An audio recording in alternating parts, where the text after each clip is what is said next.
नमस्कार दोस्तों बात करते हैं आज बिहार की सबसे बड़ी महत्वपूर्ण काम की खबरें, क्योंकि अभी बिहार के अंदर काफ़ी बड़े बड़े फैसले देखने को मिले हैं। साथ ही साथ आपको मैं बता दूं बिहार के मौसम में भी कुछ बदलाव देखने को मिला है। और सबसे बड़ी बात, बिहार के अंदर जो इलेक्ट्रिसिटी है, जी हाँ, उसके लिए भी काफ़ी चीज़ों के लिए ऐलान लिया गया है बिजली के लिए। तो सारी खबरों को विस्तार से जानेंगे। चलिए शुरू करते हैं आज की सबसे पहली बड़ी महत्वपूर्ण खबर से। जी हाँ, बिहार के वेदर अपडेट की बात कर लेते हैं। बदलने वाला है मौसम का मिजाज। आज पटना में छाए रहेंगे बादल। इन जिलों में गरज चमक को लेकर अलर्ट जारी। जी हाँ, आपको बता देना चाहते हैं पटना के अंदर, जी हाँ, पटना और आसपास के इलाकों में बादल छाए रहेंगे। उत्तरी भागों के लिए 1 या 2 स्थानों पर हल्की बारिश की संभावना। पटना में आज अधिकतम 27.0 और न्यूनतम 14.0 डिग्री सेल्सियस तापमान रहने का अनुमान है। साथ ही साथ आपको बता दूं कि प्रदेश के रोहतास, भभुआ और औरंगाबाद एवं गया जिले में 1 या 2 स्थानों पर मेघ गर्जन और वज्रपात की चेतावनी भी जारी की गई है। चलिए इसी के साथ बात कर लेते हैं अगली बड़ी खबर। पीएम मोदी ने दी बिहार को सबसे बड़ी सौगात। इन 33 रेलवे स्टेशनों का होगा कायाकल्प,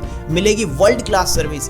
जी हाँ, पीएम मोदी ने अमृत भारत स्टेशन योजना के तहत अभी तक 554 रेलवे स्टेशनों का पुनर्विकास किया है। और सबसे बड़ी बात आपको बता दूं कि 27 राज्यों में फैले इन रेलवे स्टेशनों का लगभग 19,000 करोड़ रुपए से अधिक की लागत के साथ उन्हें पुनर्विकास किया जाएगा। और आप सबको पता है अगर पुनर्विकास होगा तो वाकई में और अच्छे से रेलवे स्टेशन आपको देखने मिलने वाले हैं। चलिए इसी के बाद बात कर लेते हैं अगली बड़ी खबर। अगली खबर निकल कर आ रही है राजनीति से। नीतीश कुमार पर लगातार हमला बोल रहे हैं तेजस्वी। कहा थके हुए हैं सीएम से, संभल नहीं रहा है बिहार। जी हाँ, आप सबको बता दें कि जन विश्वास यात्रा पर निकले तेजस्वी यादव ने कहा है कि 17 महीने में हमने 5 लाख लोगों को सरकारी नौकरी देने का काम किया है। और यदि और समय मिल जाता तो 10 लाख लोगों को नौकरी दिला देते। और अपना वादा जो बोलते हैं उसे पूरा करके रहेंगे। और हमारे में दम है, इसलिए अपना वादा पूरा कर ही दम लेते हैं। चलिए बात करते हैं उसी के बाद अब अगली बड़ी खबर। बालू के अवैध खनन पर कैसे लगेगी लगाम, नीतीश सरकार ने बनाया खास प्लान। जी आपको बता दें कि बिहार के अंदर बालू का जो अवैध खनन होता है उसे रोकने के लिए राज्य के 8 जिलों में अस्थायी पोस्ट बनेंगे और इन स्थानों पर सीसीटीवी कैमरे भी लगाए जाएंगे। जी हाँ, उसी के साथ इसका जो कंट्रोल यूनिट संबंधित अनुमंडल है या फिर जिला कंट्रोल रूप में। चलिए इसी के बाद बात करते हैं अगली बड़ी खबर। बिहार की लोकसभा सीटों का हाल। 1984 के बाद कभी नहीं लौटी कांग्रेस, बक्सर अब भाजपा का गढ़। जी हाँ, बिहार की बक्सर लोकसभा सीट कभी कांग्रेस का गढ़ हुआ करती थी, लेकिन अब इस सीट पर भाजपा का कब्जा हो गया। पूर्व पीएम अटल बिहारी वाजपेयी के करीबी लाल मुनि 4 बार सांसद चुने गए थे। चलिए इसी के बाद बात करते हैं अगली बड़ी खबर बिहार के लैंड न्यूज के बारे में। जी हाँ, पुश्तैनी जमीन नहीं बेच सकेंगे भूस्वामी। बिहार सरकार ने लगा दिया है नया कानून। जी हाँ, आपको बता देना चाहता हूँ कि एक नया कानून आ गया है। अब पुश्तैनी जमीन अगर कोई बेचना चाहता है तो वो नहीं बेच पाएगा। आपको बता देना चाहता हूँ कि ये जो नया नियम लागू हुआ है इसमें सबसे बड़ा जो नुकसान होगा, जो लोग भू माफिया होते थे, यानी कि बात करें जो कि कब्जा कर लेते थे या फिर जमाबंदी पूर्वजों के नाम से चल रही थी, प्रो में एलपीसी भी आसानी से बन जाता था, साथ ही भूमि का निबंधन भी धड़ल्ले से हो जाता था। तो इस प्रकार की जितनी भी भूमाफिया हैं उनको जमीन बेचने के लिए आसानी होती थी, लेकिन वो अब ये चीज नहीं कर पाएंगे। परिवार के दूसरे सदस्य को भी भूमि बेच देते, जिस कारण से भूमि विवाद होता रहता था। अब नई व्यवस्था के अनुसार भू माफिया या फिर भूस्वामी को तय करना होगा कि उनकी भूमि है तो जमाबंदी भी उन्हीं के नाम से कायम हो। तो वाकई में एक अच्छी चीज देखने को मिल रही है, एक अच्छी पहल है। चलिए इसी के बाद बात करते हैं अगली बड़ी खबर। सक्षमता परीक्षा 9 जिलों में आज से 6 मार्च तक। जी हाँ, बिहार में अतिथि शिक्षकों की स्थायी नियुक्ति बतौर विशिष्ट शिक्षक के रूप में करने के लिए राज्य भर में शिक्षक सक्षमता परीक्षा का आयोजन हुआ है। और यह परीक्षा 26 फरवरी से शुरू होगी और यह परीक्षा 9 जिलों के 52 केंद्रों में आयोजित की गई है। चलिए इसी के साथ बात करते हैं अगली बड़ी खबर। के पाठक ने बिहार में विशेष छात्रवृत्ति पर लगाई मुहर। फैसले से पहले इन विद्यार्थियों को होगा लाभ। आपको बता देता हूं किन किन बच्चों को मिलेगा लाभ और कितने कितने रुपए दिए जाएंगे। जी हाँ, बिहार के जो मेधावी विद्यार्थी है, पढ़ाई के अंदर अपना बहुत अच्छी रुचि रखते हैं और विदेश में पढ़ाई करने के लिए विशेष छात्रवृत्ति मिलने वाली है।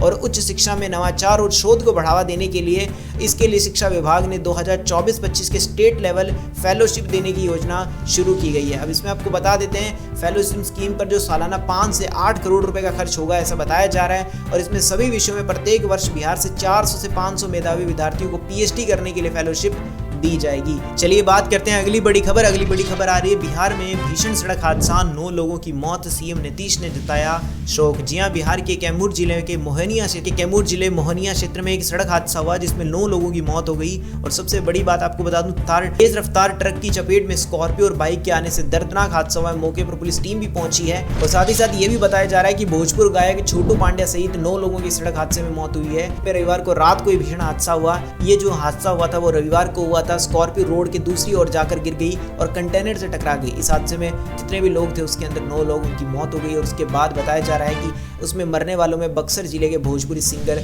छोटू पांड्या भी शामिल थे। चलिए इसी के बाद बात करते हैं अगली बड़ी खबर। अगली खबर निकल कर आ रही है एनडीए सरकार बनने के बाद गृह मंत्री पहली बार आएंगे बिहार। 5 की जगह 9 मार्च को पहुंचेंगे पटना। 1 साल में 6 बार आ चुके हैं अमित शाह। जी आप सबको बता देना चाहते हैं कि गृह मंत्री अमित शाह बिहार में एनडीए सरकार बनने के बाद पहली बार आने वाले हैं। और गृह मंत्री अमित शाह, जी हाँ, गृह मंत्री अमित शाह के इस दौरे को लेकर काफी तैयारियां भी शुरू हो गई है और इसी बीच अमित शाह के पटना आगमन की तारीख बदल दी गई। पहले बताया जा रहा था कि 5 मार्च को आने वाले हैं, लेकिन अब नए कार्यक्रम के तहत 9 मार्च को पटना में आएंगे और 9 मार्च को पटना पहुंचकर लोकसभा चुनाव को लेकर बीजेपी वोट बैंक को मजबूत बनाने वाली। बड़ी खबर, लात घूसे थप्पड़ सब चल गए। मोतिहारी में बीपीएससी शिक्षकों से भिड़ गए के पाठक के अधिकारी। क्या हुआ है पूरा मामला? जी आपको बता दें, मोतिहारी जिले का डाइट सेंटर उस वक्त जंग का मैदान बन गया जब बीपीएससी के शिक्षकों और के पाठक के अधिकारियों के बीच में एक आपस में भिड़त हो गई और जमकर लात घुसे और चप्पल चले। पुलिस के आने पर यह मामला शांत हुआ। तो ये तो नहीं पता चला कि आखिरकार ऐसा क्यों हुआ, लेकिन बताया जा रहा है कि डाइट पहुंचे शिक्षकों और अधिकारियों के बीच में किसी बात को लेकर कहासुनी हो गई और उसके बाद दोनों गुट आपस में भिड़ गए। चलिए इसी के बाद बात करते हैं अगली बड़ी खबर। बीएसएससी से डेयरी में 140 पदों पर होगी नियुक्ति, रिक्तियों का प्रस्ताव भेजा गया। जी आपको बता दें, डेयरी निदेशालय में विभाग ने करीब 140 पदों पर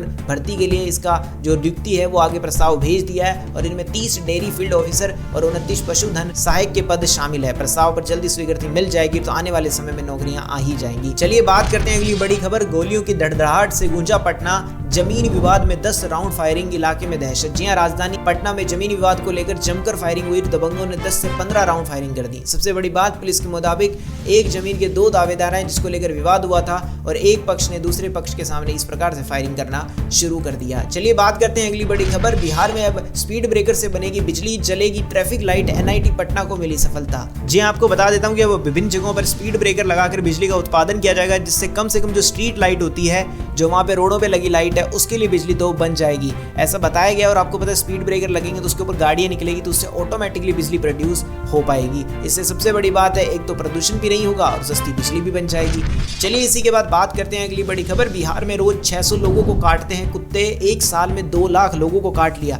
20 गुना बढ़ी है डॉग बाइट की घटनाएं। आपको बता दें, बिहार के अंदर सबसे ज्यादा मामले कुत्ते काटने के देखने को मिल रहे हैं और सबसे बड़ी बात है, जब कुत्ता काट लेता है तो उसके बाद एक रेबीज नाम की बीमारी भी फैल जाती है।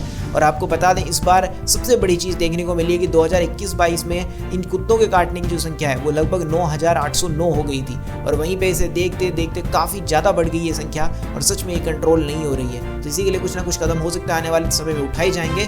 चलिए उसी के साथ साथ अब बात कर लेते हैं अगली बड़ी खबर। 50,000 का वांटेड कुंदन शाह गिरफ्तार। हाई प्रोफाइल लूट, बैंक डकैती का मास्टरमाइंड। जानते हैं क्या है उसकी हिस्ट्री। जी हां, अररिया जिले से भागलपुर के टॉप 10 अपराधियों में शामिल होने वाले जिस पर 50,000 का वांटेड कुंदन शाह को गिरफ्तार किया गया है, जो हाई प्रोफाइल लूट और 30 लाख की बैंक डकैती का सबसे बड़ा मास्टरमाइंड रह चुका है। चलिए इसी के साथ बात करते हैं अगली बड़ी खबर। बिहार बोर्ड के रिजल्ट के बारे में जान लेते हैं। जी हां, बिहार बोर्ड की कक्षा 10 और 12वीं की परीक्षाएं तो संपन्न हो गई है और बताया जा रहा है कि अगले महीने आ सकता है इसका रिजल्ट। जी हां, सबसे बड़ी चीज देखने को मिल रही है कि बताया जा रहा है कि जो रिजल्ट का परिणाम है, जी हां, पिछले वर्ष के पैटर्न के हिसाब से देखें तो बिहार स्कूल एग्जामिनेशन की ओर से दोनों ही कक्षाओं का जो रिजल्ट है वो मार्च के 3 या 4 सप्ताह में घोषित कर दिया गया था।